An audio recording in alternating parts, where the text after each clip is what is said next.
Andy. Yep. It's 3:15. It weren't that bad at first. Didn't feel that bad. Just stinging. It's not even stinging now, it's painful.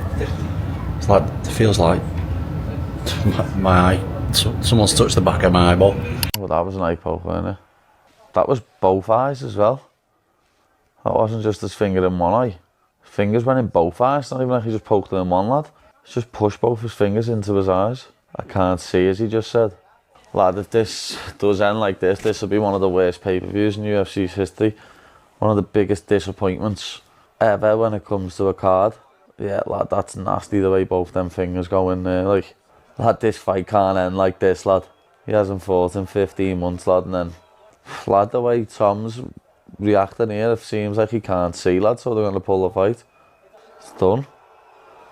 Heavy that. Tom Aspinall's long-awaited title fight with Cyril Gane took a shocking turn at UFC 321. What was meant to be a defining moment in his career ended abruptly after a brutal double-eye poke left him unable to continue. Tom did not do anything wrong. He was poked in both eyes. I don't believe Surreal did that on purpose. But I am mad. I'm looking for somebody to blame. But I don't quite know who to blame. Surreal defensively was better on his feet. Tom went for a takedown. Do we have enough evidence to come to the conclusion that Tom couldn't take him down? Surreal was really attacking that lead leg. But Tom was throwing some heat. And Tom was breathing a little bit. He was feeling a little bit that, hey, I'm throwing the kind of shots that have knocked out 6 other men. They weren't landing. Surreal was able to cover. Tom stepped right in there. Tom was in range every time. If Surreal wanted to touch him, he was within range. If Tom wanted to throw shots, he was in range to land. If that fight was to continue based on what we saw, who do you feel was going to win that fight? The fight was ruled a no contest, and Aspinall was rushed to the hospital for treatment. I really respect what Bisping's done,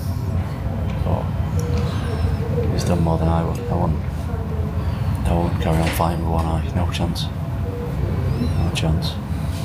In the footage that surfaced later, you could see the frustration all over Aspinall's face as he reacted backstage. It was clear that he was in pain and disappointed of having his big moment taken away. The heavyweight clash in Abu Dhabi ended in confusion, and now talk has already turned to what's next. Dana White has hinted that a rematch could be on the way. Round up as long as it went, I thought Gane was performing well, but he just has a bad habits of making either poor decisions, you know, sort of bad defensive scrambling, and he reacts in ways that is undisciplined and yields extremely unfortunate results. There is a question about how bad this eye poke is for Tom. I'm not saying he was malingering, actually quite the opposite. Michael Bisping's live reaction said a lot without him needing to spell it out. From the opening exchange, he was fully tuned in, calling every move with sharp focus. Then things suddenly changed. The excitement in Bisping's tone started to fade when Tom slowed down. Well, Tom's going on the hunt. Both men swinging big here. Oh, good knee from Tom. 1-2 from Tom.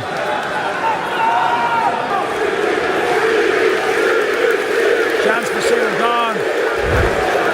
So apparently Tom's saying that he can't see. That's not a good look, pardon the pun. That's it. The fight's been called off. When the referee waved it off, the arena turned uneasy. Bisping just sounded frustrated and genuinely worried. As the broadcast continued, he tried to stay composed, but the mood had completely shifted. The whole thing felt unfinished, and Bisping didn't hide how much it bothered him to see a main event end that way. Everyone's pissed off, the crowd's booing, obviously that's a terrible shame. Oh man, what an anticlimax. Hey guys, how we doing? I've got to get to work. Now. Oh man. It was a really entertaining fight, really entertaining round. Hey buddy, how you doing? What's up buddy? I gotta get to work. I'm doing something. When he spoke later, he mentioned how bad the eye poke looked and that it clearly went deep. His focus wasn't on the result or any argument about who was winning. It was about Tom's health. He sounded like someone who's been there before, knowing how much it hurts to have a big night fall apart in seconds. As well. I don't know what to say. Jesus Christ. All right, so obviously the main event ended in a fashion that nobody wants to see. It was a tremendous fight. Cyril Gane and Tom Aspinall were going toe-to-toe, and it was shaping up to be a tremendous title fight. It really was. And we were going to see Tom Aspinall taken out of the first round. You know, a lot of people online are talking a lot of saying that he quit. The reality is, Cyril was looking good. He damaged Tom, he busted the nose up early. They both landed some shots. Tom landed a really good low kick. Cyril was looking smooth. Cyril defended the takedowns, talking the takedowns, they're taking down the octagon right here as we speak. The eye poke, it was a bad eye poke. It really was. It was a double eye poke, and they went really, really deep into his eyes. And Tom was clearly emotional, pissed off, upset. And I get it, you know, there's been a lot of time waiting for this moment. Aspinall's reaction after the fight was a mix of frustration and pain. Sitting in the hospital, he looked shaken, explaining that the pain felt like it was coming from the back of his eyeball. His voice was strained, and even without saying much, it was clear the injury was serious. He talked about respect for other fighters, mentioning how much he admires those who push through injuries. He specifically mentioned Bisping's name and acknowledged his respect for him, but admitted that fighting through something like this wasn't an option. It feels like the back of my eyeballs hurt. Just stinging. It's not even stinging now, it's painful. It's like, it feels like my eye, someone's touched the back of my eyeball. If anything, this is, you're done, aren't you? It's not worth it for your eye, for your health. I'm not. No. I really respect what Bisping's done.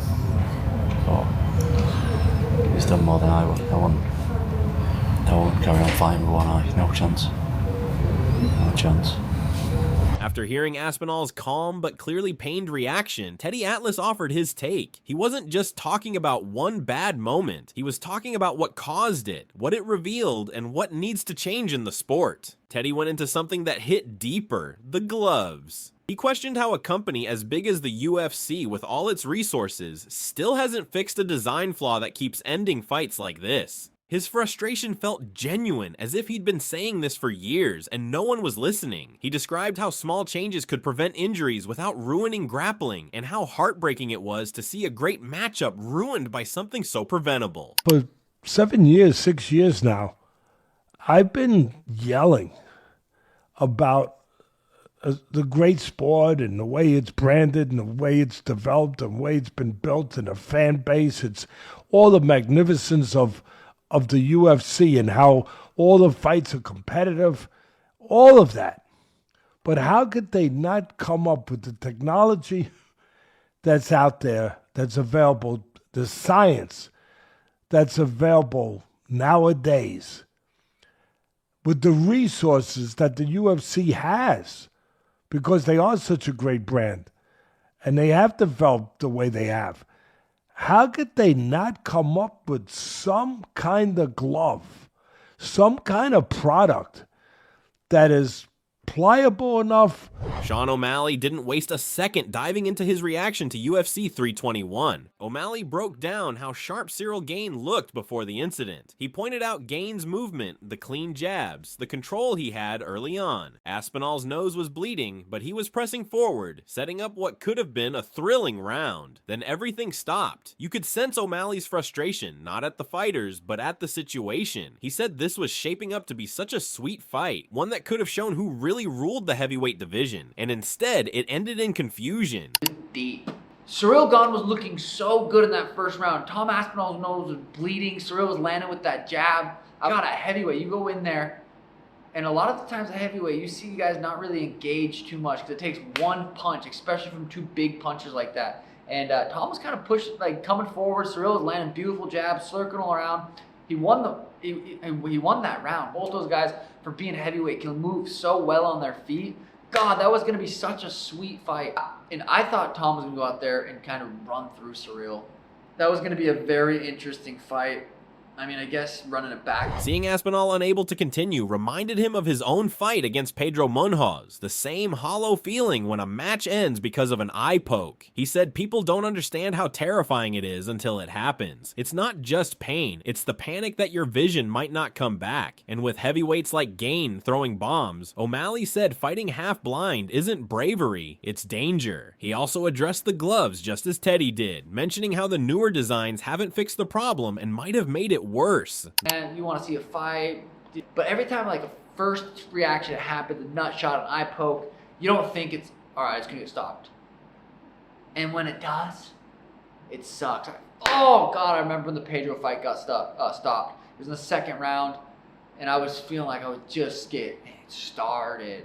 And you just see those guys heartbreak in there, just not being able to compete and do what they love to do. They put all this work in. I think you turn it around, immediate rematch, as long as Tom's eye's good. Who knows? This could come out tomorrow. Motherfucker can't see. He might not be able to see right now as I'm making this video, which would be, it's scary. That's what we athletes risk going into these fights. Like, it's just part of it. What can you do with the gloves? The new gloves they made, I think they already transitioned back to the old ones. The new ones fucking sucked. They didn't help. Then he addressed what fans online were saying, those questioning Aspinall's toughness. He shook his head and made it clear there's no comparison between a swollen eye from a punch and a deep poke that blinds you mid-fight. One's part of the sport, the other's an accident that can change your life. He said calling Tom a quitter was insane, reminding everyone that Aspinall's one of the toughest heavyweights in the UFC and would fight through just about anything, but not when his sight's at risk. That is an illegal strike, illegal. I mean, it was an accident, 100% I believe it was an accident. I don't think Ciryl did it on purpose. Ciryl was getting the better of Tom. But to question Tom's toughness is insane. No one wanted no one wanted that more than Tom Aspinall. He wanted to fight. He wanted to fight more than we wanted to watch him fight. So it's hard. You can't question Tom's toughness. You just can't. I've been poked in the eye before, not in a fight, but in practice. Been poked in the eye, boom, whoa. You can't see. I'm done. I'm not going to continue to practice. Demetrius Johnson was locked in from the start, analyzing every movement like only a veteran could. He pointed out how sharp both fighters looked, Tom's fast footwork, his clean combinations, and Gain's slick angles. For a moment, it looked like fans were about to witness something special between two heavyweights with speed and skill. Let's see what happens. Nice high kick. Tom's so good about throwing high kicks or a lead knee and getting his feet down so fast so you can throw a combination while he's still defending the kick, like getting him set, Tom's already down on his feet and he's already throwing a combination. Nice right hand. I don't think it landed flush though. I feel like it blocked on Ciryl Gane's face. Ciryl Gane's doing a good job at always changing an angle as a southpaw and going outside Tom's lead leg. Usually Tom's able to blitz across and get people, but he's being more cautious trying to get across. He explained that when you throw kicks or try to maintain distance, your hands naturally open up, and accidents like this can happen even to the best. But as soon as he saw how deep the poke went, his excitement turned into concern. Oh shit! Keeps eye poking, man. Once again, it's MMA. If somebody's coming at me and I go like this, it's my hands coming out. It's a natural reaction. It's a natural reaction. That's one thing people don't understand. Like when you do Muay Thai, when you kick, you need your hands out. Even in the gloves, when I throw a kick, my hands are open inside the gloves. You know, I love how people are like, oh, there's so many eye pokes in MMA. Guys, my fucking hands are open. It looks like the other eye got more penetration than the one he's closing right now. Johnson went into fight mode again, explaining what fighters should do in that situation. He mentioned that after getting poked, you're supposed to close both eyes instead of forcing one open. The way he said it made it clear he wasn't just reacting instead. He was thinking like a coach. He knew how bad it can get if you move your eyes too much after that kind of injury. And I also think when you keep your eye like this, you're not given a chance to actually let it like kind of like recess. The pressure on the eye is not always the best thing to do. When you get hurt in the eye, you don't want to look with your left eye. You want to close both your eyes and keep it there, because if I have my left eye and I'm like, what the fuck? Yeah, that sucks ass. That sucks. He was fighting. When the fight was called off, Johnson just shook his head. You could hear the disappointment in his voice. He praised Gain's performance, saying the Frenchman had found a rhythm, using constant movement to avoid Aspinall's rushes. But at the same time, he couldn't help but feel bad for Tom. The matchup had so much potential, and seeing it end that way clearly frustrated him. A wonderful fight. Like he was doing a good job turning the angles, not allowing Tom Aspinall to get across the void, do a combination. Right there, we can see that like that's how you can beat you can get Tom Aspinall troubles, is by always turning the angle on him, never give him the opportunity to run you over on a train. Very unfortunate. Very unfortunate, but Ciryl Gane was doing a good job. I mean, I was actually impressed how good Ciryl Gane was going. So boys, Luke Thomas didn't hold back on how heartbreaking that whole situation was. His main point was clear. How many more times do we have to see fights ruined before someone seriously looks into better gloves? When he brought up the glove issue, it wasn't just some random complaint. He genuinely sounded like someone who's seen this happen too many times. The fact that such an anticipated heavyweight title fight ended because of something so avoidable just hit him the wrong way. How many of these do we have to have before we realize that we need better gloves? Now, what is interesting about the gloves that the UFC tried to institute, I guess either the beginning of this year or the end of last year, I can no longer even remember what the time frame was. They were trying to solve many problems, and they said that eye pokes went down with them, but that was never really fully tested in UFC fights enough for us to really know. But we do know that there are other designs, the Everlast Powerlock design, the old Pride Glove design, that naturally curved the fingers over, that research does show meaningfully reduces the amount of eye pokes. Now, the reality, as you all know, is nothing is going to be one. Then came the part where he shifted toward Gane. He talked about how Gane has this recurring issue of small lapses in focus that lead to massive consequences. He didn't call Gane careless outright, but the way he described it made you feel like this wasn't just bad luck. Luke made it sound like Gane's defensive habits have always been a little too loose, and this time it cost everyone. The fight ended before it could even begin, and the crowd was robbed of a real conclusion. Gane has made a series of errors in previous fights, typically the kind that only involves him suffering because of how bad the calculus is. But here is a case where he just engaged in undisciplined defensive contact, and it led to a disastrous result. It makes him look bad. It made the fight end in a totally anticlimactic manner. It makes Tom, you could see how and hear how frustrated he was. I'm sure the UFC feels like that's absolutely not the result that they want. I'm sure you at home are deeply unsatisfied by this. And the real fault here, again, even if I'm making the case that the UFC could probably take more preventative care with a better glove design, at the same time, on this particular night, the fault largely falls on Ciryl Gane for acting in a very undisciplined way defensively. Just pushing off the face deep. That's how things ended tonight, not with a knockout or a submission, but with confusion and frustration. Tom Aspinall's injury left fans heartbroken, and Ciryl Gane's winless result didn't help either. Everyone's already talking about what comes next. Should the UFC run it back once Tom recovers? Tell us your thoughts in the comments below.